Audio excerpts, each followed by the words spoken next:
Hello and welcome to this video from InPhase. We're going to take a brief look at the bar chart within the release. We can see an example here of a horizontal bar chart, and in the bottom right hand corner we have the more traditional vertical bar chart. If I right click, I can bring up the chart designer and I can see that the bar chart is pre-selected.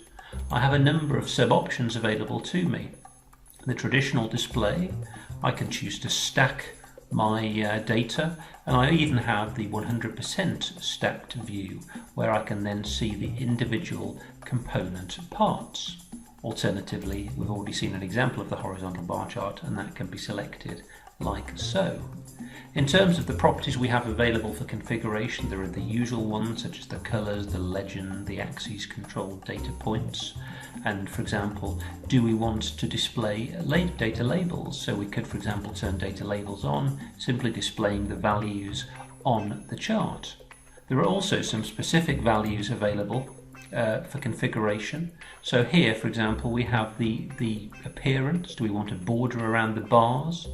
In terms of grouping, do we want to have a grouping between the individual bars and then between the full groups? So for example, between my groups, of which I have CCTV, concierge, etc., I might say I want a padding of 20 pixels. Between the overall bar gaps, I might want 30. And I can then adjust the positioning and the styling of my bar chart to suit. In terms of my line style, of course, I can then override and I can go for normal or percentage stacked as well, so that I might even have a stacked horizontal bar chart.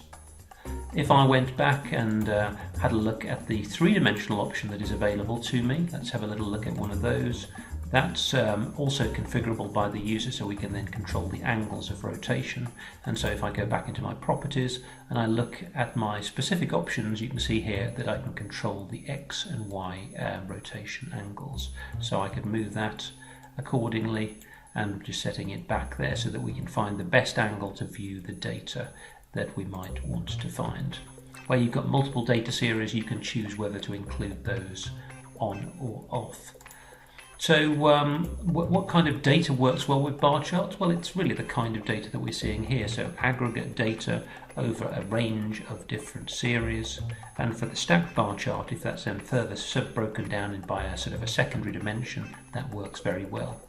You can display temporal data, that is data held over time, but it's best really where the time span is relatively short and the data series is simple. Otherwise, the line and the area chart works really well for that kind of data. So incredibly powerful and all available for you straight out of the box with InPhase.